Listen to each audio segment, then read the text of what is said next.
Welcome to the Deep Dive. This is your shortcut, your way in to really getting your head around some of the, some of the most complex, fascinating, and sometimes, frankly, deeply unsettling topics shaping our world. That's right. We try to cut through the noise. Exactly. And today, imagine this. The very tools designed, to keep us safe, twisted into precision instruments for crime. A chilling thought. Yeah, where the cameras watching over a whole city suddenly become the eyes of a cartel. We're diving into a story today that, honestly, it sounds like it's ripped straight from a high-stakes thriller. But it's not fiction. Not at all. I assure you, it's not only very real, but incredibly unsettling. We're talking about one of the world's most powerful criminal organizations, the massive surveillance system of a major global city, and even a global law enforcement agency caught in the middle. It's got all the elements, doesn't it? It really does.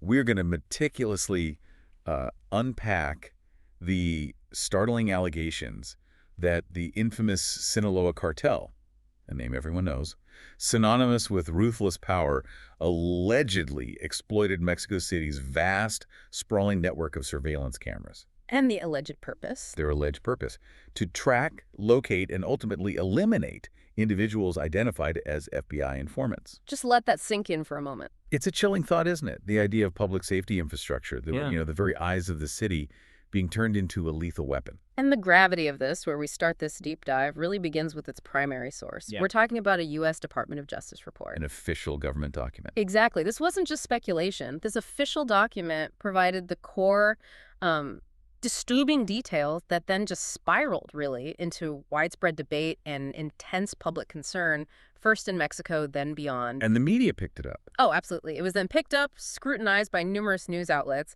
and, as we'll definitely get into, it ignited a truly vigorous and, often polarized discussion online. So our mission here, for you listening. Right. Our mission in this deep dive for you, the listener, it isn't merely to recount the facts of this specific, deeply disturbing incident.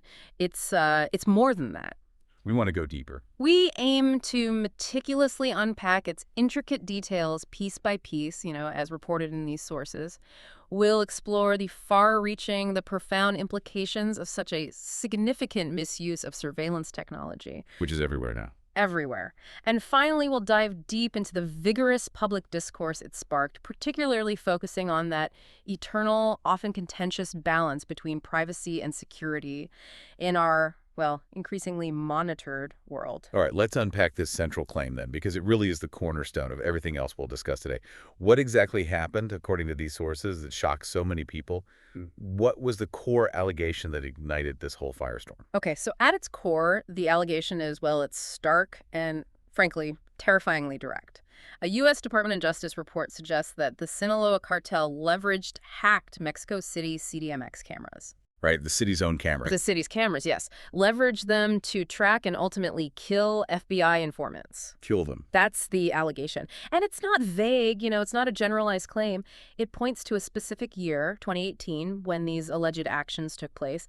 That gives it a chilling specificity, doesn't it? It really does. So where did this first break? How did it become public? Well, the initial public revelation of this deeply troubling incident first emerged online. It was June 28, 2025, at precisely 01.14 UTC via an X post, Twitter, from a user named LuisCardenasMX. Just an X post initially. Initially, yes. Okay. But what gave this post immediate weight, what drew significant attention, was that it didn't just throw out an accusation, it explicitly cited the U.S. Department of Justice report as its source. Ah, okay. That adds credibility. It added a layer of official credibility to what might otherwise seem like a sensational, maybe even unbelievable claim. And the post itself, how did it phrase it? Oh, the X post itself was incredibly direct. It was clearly designed to grab immediate attention. It featured bold text, screaming, and I'm quoting here, "Scandal, Sinaloa Cartel used CDMX cameras to kill FBI informants." Wow.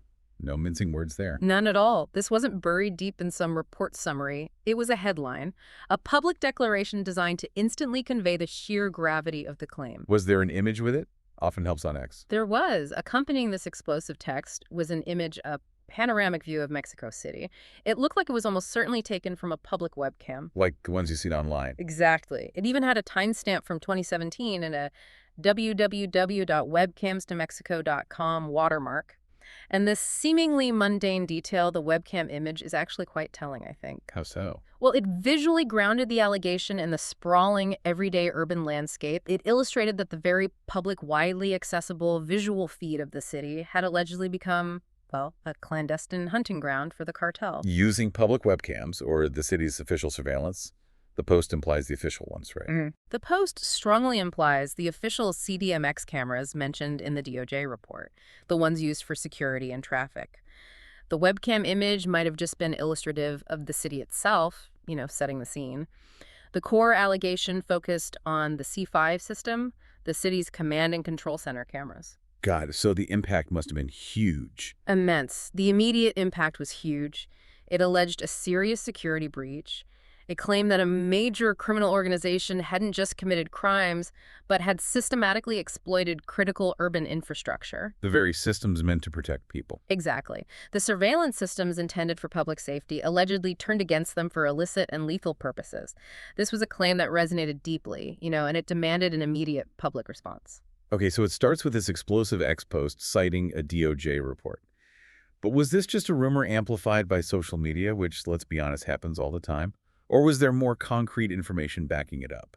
Because an ex-post, however dramatic, can sometimes just be smoke without fire. That's a crucial question, and no, absolutely not just a rumor.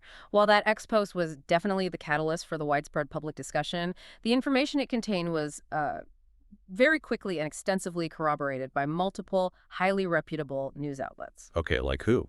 Well, these reports, dated just a day prior, actually, June 27, 2025, they confirmed the core details originating from the DOJ's audit. This lent significant weight to that initial social media alarm. For instance, you had Fox News reporting on a hacker who managed to compromise an FBI assistant legal attache's phone data. An ALET, a senior FBI official overseas. Exactly. A senior FBI representative stationed abroad compromised their phone data and then leveraged CDMX cameras to, quote, eliminate witnesses.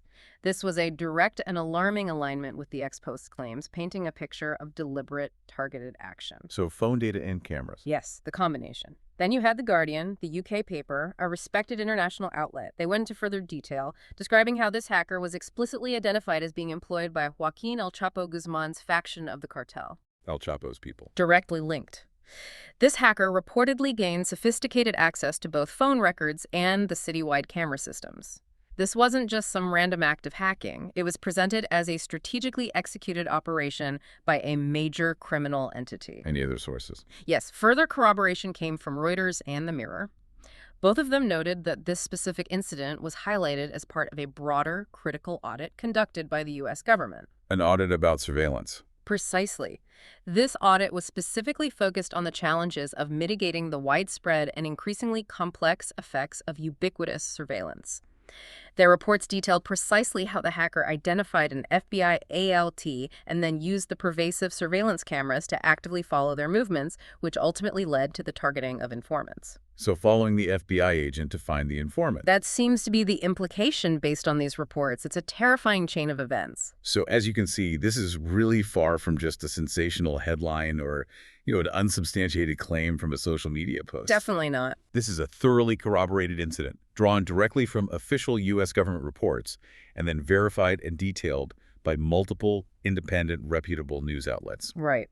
And that consistent corroboration from diverse sources really underscores the sheer severity and the deeply concerning nature of this security breach. It demonstrates a terrifying vulnerability in the very fabric of modern urban infrastructure designed ostensibly anyway for the public good. It makes the threat undeniably real. Undeniably. So the what is chillingly clear. The allegation is stark.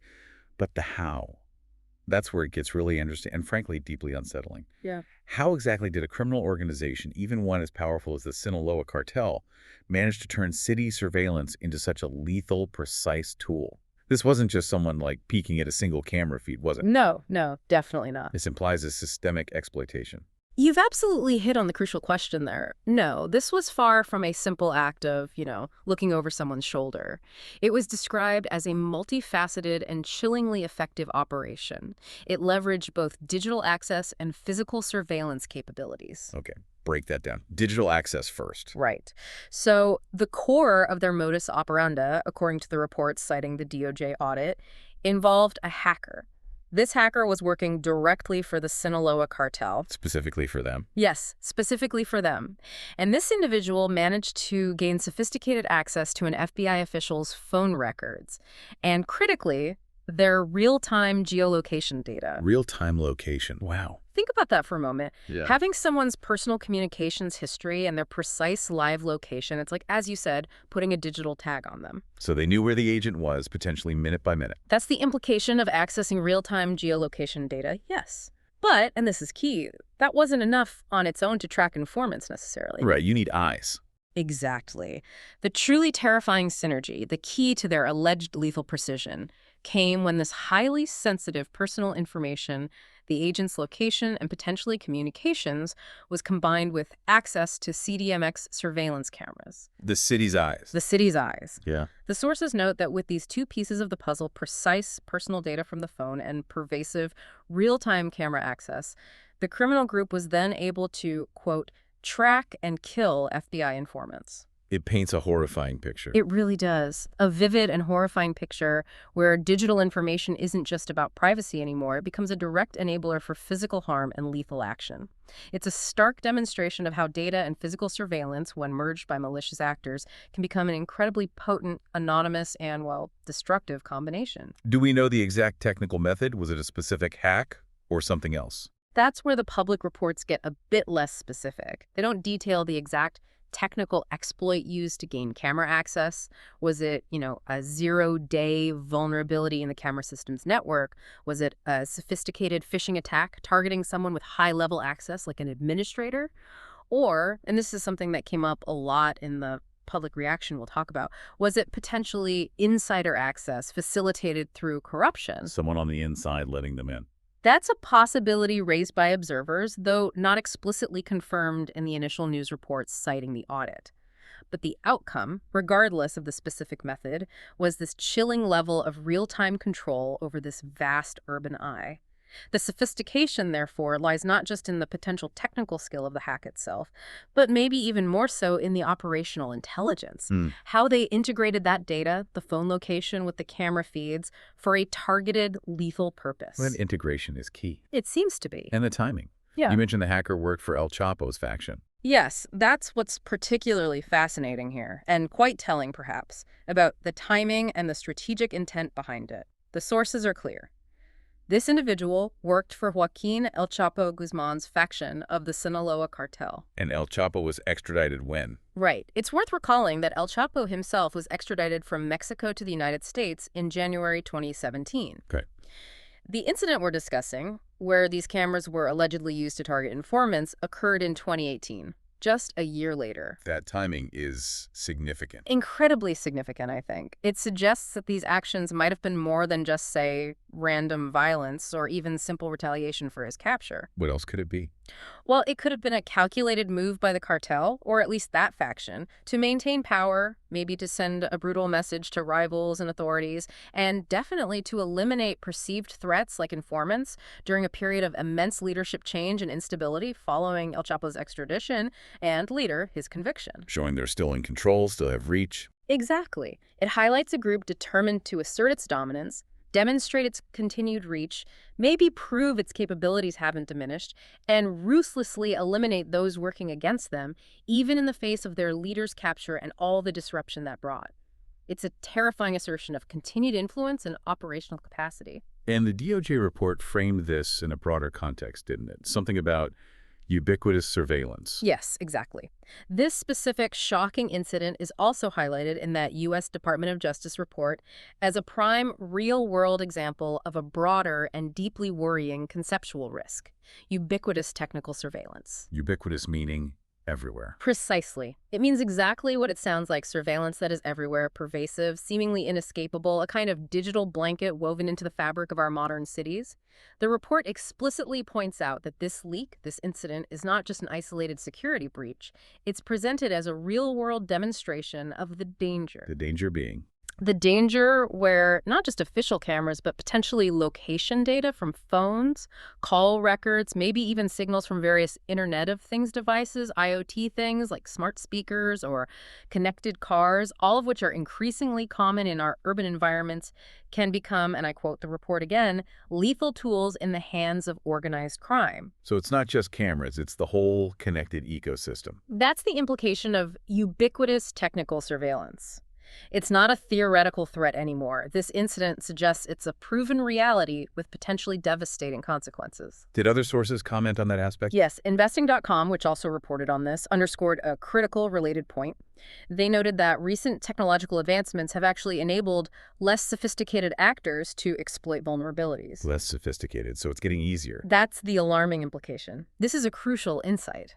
It means achieving this kind of impact might not necessarily require a super hacker character from a spy movie, someone with extraordinary, incredibly rare skills. Right. The true danger revealed here, perhaps, is the alarming democratization of these potentially destructive capabilities.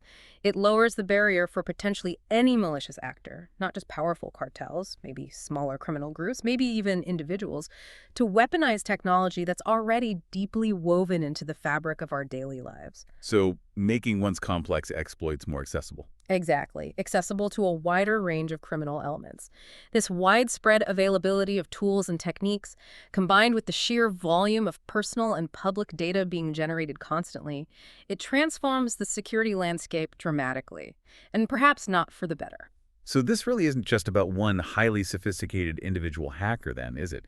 It's much more about how easily this pervasive technology often designed with, good intentions like public safety or maybe just urban planning. Traffic flow, things like that. Right, how easily it can be weaponized if it falls into the wrong hands. It transforms from a tool of maybe benign observation or record keeping into a tool of lethal enforcement for criminals. That's a fundamental, terrifying shift in its potential. Precisely, you've nailed it. This incident serves as a stark, undeniable underscore of the inherent and, frankly, growing risks when surveillance technology, no matter how well-intentioned its initial design or purpose, is exploited by criminal organizations. And it raises huge questions about the systems themselves. Immediately. It raises critical concerns about the fundamental security of these urban surveillance systems. And remember, these systems are not unique to Mexico City. They're being rapidly deployed across cities worldwide as part of various smart city initiatives. Everywhere, yeah. And perhaps even more troubling than just the technical security is the point we touched on earlier. It highlights the deeply concerning potential for insider corruption to facilitate such breaches. The human element. Human element. It suggests that even the most technically robust security measures, the best firewalls, the strongest encryption, they can potentially be fatally undermined if there's a human element within the system, maybe administrator, an IT technician, perhaps even a police official who is compromised. Through bribery, maybe threats. Exactly. Through bribery, coercion, maybe even ideological alignment in some rare cases. The point is, the how isn't just about digital code and hacking tools. It's about the intricate, often fragile network of digital access and human trust. And that trust can be broken. This single incident, then, as shocking and specific as it is, really points to a much larger global issue. It transcends one cartel, one city, one specific technology. Yeah. What does this deep dive tell us about the bigger picture of surveillance in our modern world? And maybe more importantly, why should it matter to us, to you listening right now? You're absolutely right to broaden the lens, because this is where the incident truly becomes a global cautionary tale, not just a story about Mexico City. This specific case, while tragic and localized in its immediate impact, is actually a vivid, undeniable illustration of that concept we discussed, ubiquitous technical surveillance as a systemic global concern. And the DOJ audit itself pointed to that. The very fact that this incident was detailed in a U.S. Department of Justice audit specifically focused on this pervasive technological landscape tells you this isn't being viewed as an isolated anomaly or, a uniquely Mexican problem. It's a recognized and deeply problematic trend that governments and security experts worldwide are grappling with. So what are the wider challenges? Well, as Hacker News noted in its analysis of this situation, the sheer proliferation of cameras, and think about it, it's not just the official municipal ones on traffic lights or buildings. Those private security cameras, doorbell cameras. Exactly. Private security cameras, dash cams in cars, doorbell cameras, cameras in shops, on businesses, inside homes even. That proliferation, combined with the incredibly active, often opaque trade of personal data, location data, browsing habits, purchase history. See the brokers? Data brokers, exactly. All of this presents monumental challenges. And these challenges aren't just for law enforcement agencies trying to maintain order or investigate crimes. They are for society at large, for all of us, trying to safeguard fundamental rights and the basic safety of citizens. We're just creating this vast web of surveillance. Almost unconsciously, yes. We are creating an environment where surveillance is literally everywhere, constantly collecting, aggregating, analyzing data. And the pathways for that data to be accessed, aggregated, and potentially exploited, whether by state actors for legitimate or illegitimate reasons, or, as this case chillingly proves, by sophisticated criminal organizations, those pathways are multiplying exponentially. It's becoming harder and harder to control who sees what and why. Which brings us back to that core tension. It brings us right back to that fundamental tension, that constant, often uneasy tug of war between privacy and security. And this incident, perhaps more vividly than almost any other recent case I can think of, lays that tension bare. How do we balance it? Well, that's the billion-dollar question, isn't it? How do societies, especially democratic ones that value individual liberty, truly balance the perceived benefits of widespread surveillance? And there are perceived benefits, things like crime prevention, faster emergency response, efficient traffic management, maybe even public health monitoring in some contexts. Right, the arguments for it. Exactly. How do you balance those against the inherent profound risks of misuse? And those risks aren't just from criminals like the cartel.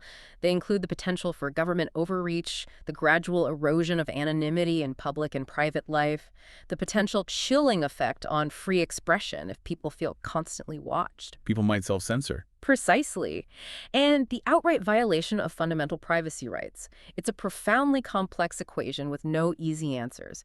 And this incident really forces us, or should force us, to confront the terrifying downside of unchecked technological expansion, especially when it happens without corresponding, equally robust safeguards, accountability mechanisms, and transparent oversight. And thinking about the infrastructure itself in Mexico City. Yes, the incident specifically raises profound questions about the underlying security of Mexico City's vast surveillance infrastructure itself, the C5 system. Was this a highly sophisticated external hack that somehow bypassed multiple layers of digital defense? That's one possibility. And the insider threat again. Or was it, as some public reactions will discuss, and even some security experts speculate, facilitated by insider corruption, a breach from within? The possibility of either scenario, or perhaps even a combination of both, maybe an external hack made easier by internal negligence or complicity, points to vulnerabilities. And these aren't unique to Mexico City. Absolutely not. These kinds of vulnerabilities are by no means unique to CDMX. They potentially exist in any large-scale urban monitoring system anywhere in the world, as cities everywhere become increasingly smarter, more interconnected, relying heavily on these integrated surveillance networks. The smart city concept. It's a whole smart city concept. As that happens, the potential attack surfaces the points of vulnerability that can be exploited. They just expand exponentially. This case, unfortunately, becomes a chilling cautionary tale for every single urban center investing heavily in these powerful yet potentially perilous technologies. It forced in a tough question.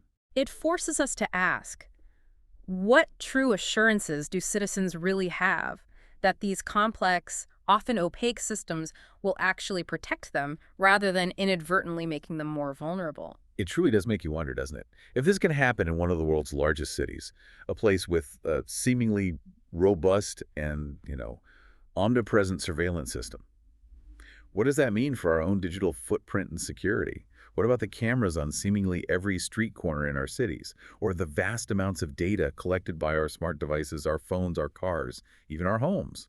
Suddenly, this doesn't feel so remote. It feels uncomfortably close to home. And it's precisely that personal connection, that feeling of this could affect me, that makes this incident so impactful and so urgent for you, the listener, to understand.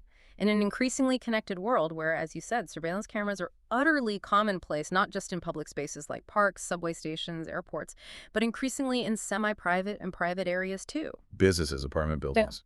Businesses, apartment buildings, even inside homes now, through consumer devices like smart speakers with cameras or security systems. And alongside that, your personal data is constantly being collected, aggregated, analyzed by countless entities many you've probably never even heard of. It's overwhelming. It is. And this incident serves as a stark undeniable and deeply personal reminder of the potential for all this data, all this technology, to be turned against individuals. How so, specifically? Well, think about it. Your location data from your phone, your digital communications, texts, emails, app messages, your appearance captured on a public camera feed as you walk down the street, your movements potentially tracked by automated license plate readers. These aren't just abstract pieces of information floating in the cloud anymore. They become tangible risks. They can, as this case tragically illustrates, become critical components in a system that enables harm, targeted harassment, stalking, or, in the most extreme cases like this allegation, even worse. It transforms what seem like innocuous everyday data points into potentially lethal intelligence when gathered and analyzed by those with malicious intent. So it's about understanding the whole system.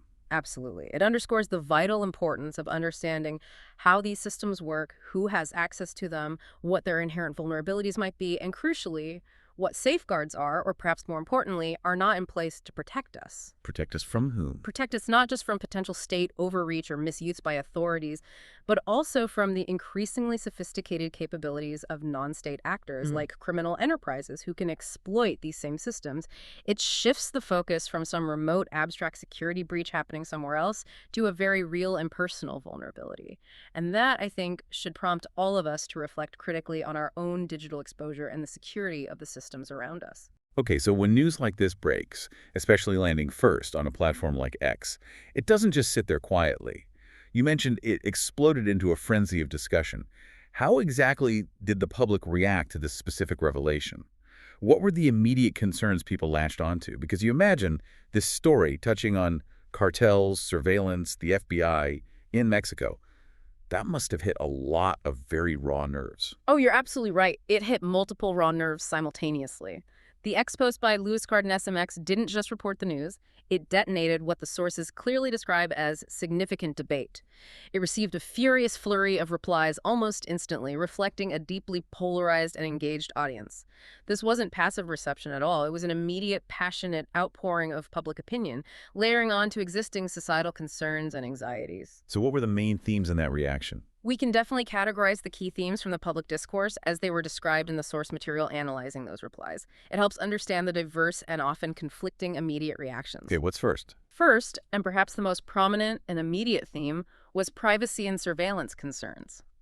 Users instantly connected this specific incident to broader, ongoing debates about government plans for expanded surveillance in Mexico. Like that spy law. Exactly. For example, one user at LPPope85 replied pretty quickly at 01.59 UTC, commenting, and I'm quoting the reported comment, "They hack the cameras and want to have all the biometrics of an entire country.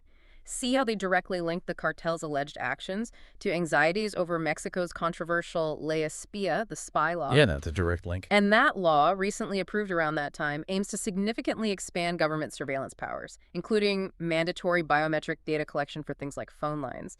So the public's anxiety about it is palpable, and this incident fed right into that. Any other examples on privacy? Yes, another user at Ralmashus2000, writing at 02.19 UTC, issued a really chilling warning that went beyond the current situation, they wrote.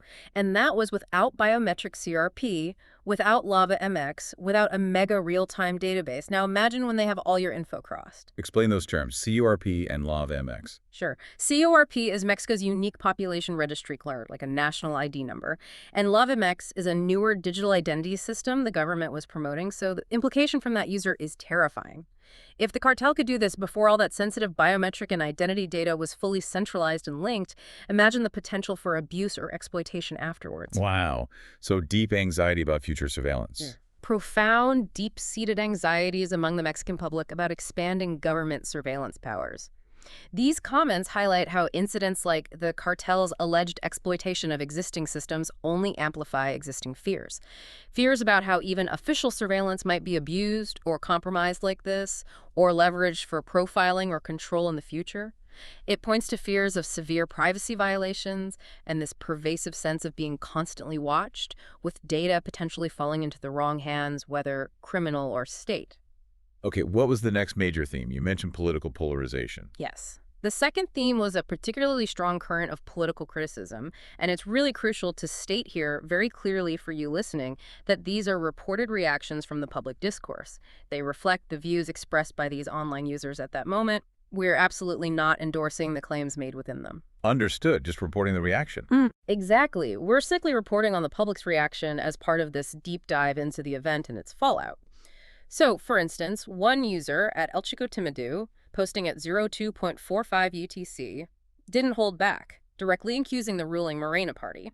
They stated, quote, "All in Morena work for the cartels. They don't have to hack anything. They have direct access to everything." That's a very serious allegation. Extremely serious, yes. And it reflects a deep public distrust in some quarters. Another user at Mamaguzo, writing around 02.25 UTC, asked pointedly, quote, "And the boss was at Claudia Shine? Whoever allowed it was from at Partido Morena-Mex." They were referring, of course, to Claudia Sheinbaum, who was the mayor of Mexico City back in 2018 when the alleged incident occurred. So blaming the city leadership at the time. Directly questioning the leadership and implying political responsibility, if not complicity. These reactions demonstrate a potent political distrust among segments of the public. You see direct accusations of complicity, or at the very least, profound negligence, between the ruling party and powerful criminal organizations. It shows how charged the atmosphere is. Absolutely. It illustrates the highly charged political climate in Mexico, where security issues are frequently, almost inevitably, intertwined with historical allegations of corruption and perceived political ties to organized crime. The public's immediate leap to these kinds of conclusions really highlights those pre-existing tensions and suspicions. Okay, there's theme. A third significant theme that emerged strongly was corruption and insider involvement. Building on the political criticism, many users were quick to speculate that the breach wasn't solely a sophisticated technical hack from the outside. They pointed to a more insidious possibility. Someone on the inside helping. Precisely. User at Pepe 2022-03 at 03.41 UTC stated it very explicitly. Quote, "What kind of hacker, some corrupt officials, facilitated all the information that the cartel needed?" So not a hacker, but a leak. Or maybe a hacker enabled by a leak or inside help. This viewpoint suggests that the alleged security breach wasn't necessarily just an external technical penetration. It might have involved internal facilitation, direct corruption within the very institutions managing these powerful surveillance systems. That's deeply worrying. It raises deeply unsettling questions, doesn't it? Questions about the integrity of the public servants and the governmental systems that are explicitly designed to protect citizens. It implies a fundamental breakdown of trust, potentially from within the system itself. Was everyone buying into the allegations or blaming the government? No, not entirely. On the other side of the discourse, we also saw reactions expressing skepticism and defenses of the government. Not everyone immediately accepted the allegations at face value or placed the blame solely on the authorities. Like what? For example, one user at 5 columns in line, posting at 01.53 UTC, questioned the evidence directly. They stated, quote, "We already know the answers. There are no proofs. Let them present the proofs." This effectively defends the government, or at least demands a higher burden of proof, suggesting the media or the initial reports might be exaggerating or simply lacking sufficient concrete evidence. Asking for the proof. Exactly. It represents a common reaction of skepticism, demanding concrete, undeniable proof. And sometimes it's a way to dismiss or downplay allegations, especially politically charged ones, in the absence of absolute clarity, or perhaps in an effort to avoid further destabilizing public trust in institutions. Okay, any other major themes? Yes. One final powerful theme that came through was tied to specific cases and impunity. Users expressed profound frustration and anger. Their logic was, if such advanced surveillance capabilities exist, and if they can apparently be exploited by criminals with such lethal precision, then why aren't they being used effectively to solve other crimes? Exactly. Why couldn't the same powerful capabilities be effectively used by the government to solve other high-profile, often unsolved crimes that plague the country and cause immense public pain? Can you give an example? Yes, user at Juan Jose Prado, writing very early at 01.24 UTC, articulated the sentiment with raw emotion. And incredibly, they can't use the same, or rather they don't want to use the same, to find the killer of Ximena and Jose. This is unacceptable. Now, I don't know the specific case of Ximena and Jose they're referring to, but the sentiment is clear. Intense frustration. Deep-seated public frustration with perceived governmental inaction, or worse, selective use of surveillance capabilities. Why does it seem to work for the bad guys targeting informants, but not for finding killers of ordinary citizens?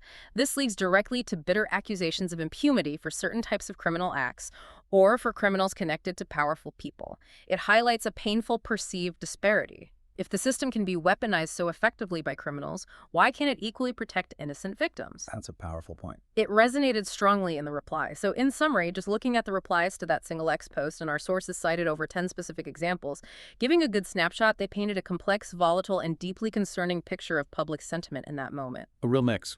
A potent mix of outrage over the incident itself, a fertile ground for conspiracy theories about how it happened, urgent calls for accountability, all deeply intertwined with those broader privacy concerns and the highly politicized landscape of security in Mexico.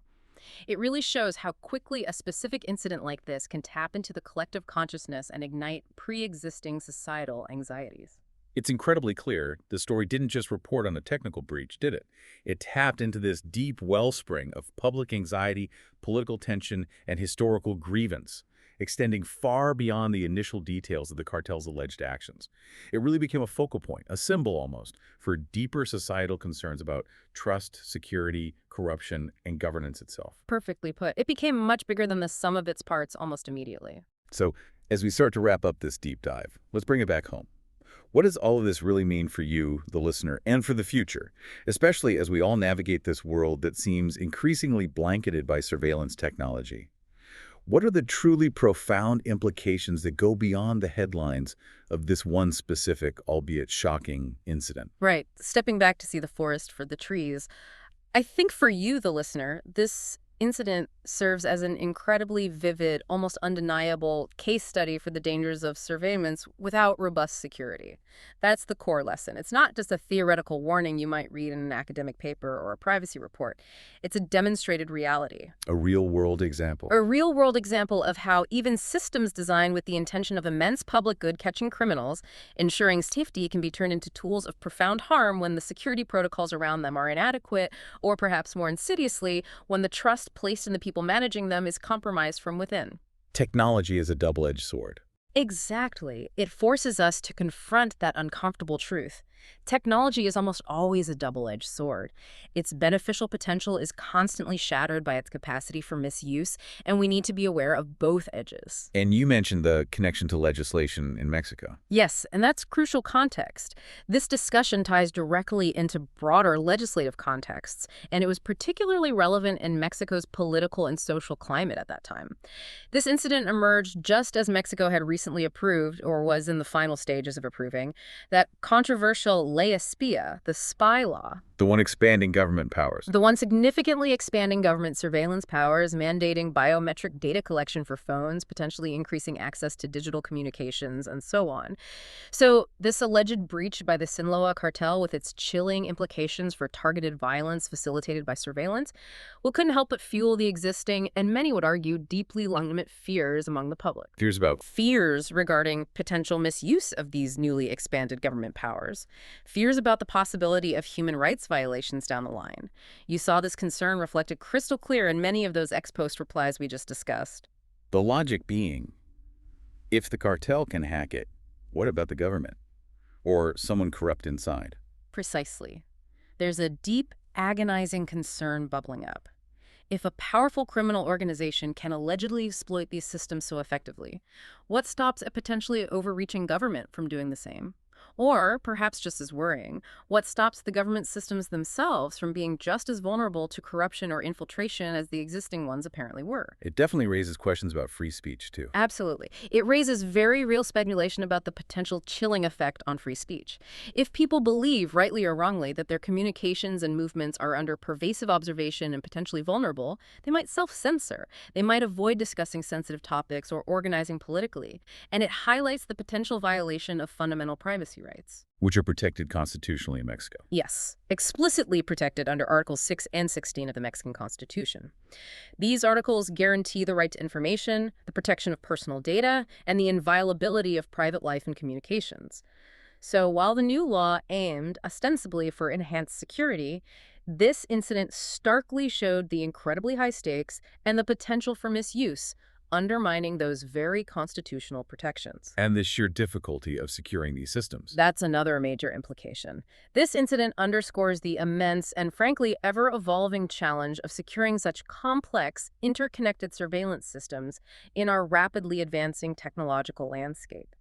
The alleged breach by the cartel again, whether it was purely external hacking or involved insider corruption, highlights critical vulnerabilities. Vulnerabilities in Mexico City's system specifically. Yes, in CDMX's vast C5 surveillance infrastructure. But these vulnerabilities are almost certainly not unique.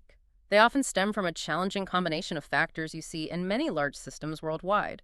Things like integrating older, legacy systems with newer, maybe less tested technologies, budget constraints that might limit investment in cutting-edge cybersecurity talent and tools, the constant, difficult need for highly skilled and trustworthy personnel to manage these systems, and just the sheer speed at which new threats, new hacking techniques emerge. And the insider threat is always there. The threat of insider corruption is an ever-present, deeply concerning variable in any large-scale system that handles sensitive data or provides access to critical infrastructure. It can turn trusted employees into unwitting pawns or, worse, complicit vectors for attack through bribery, blackmail, or other means.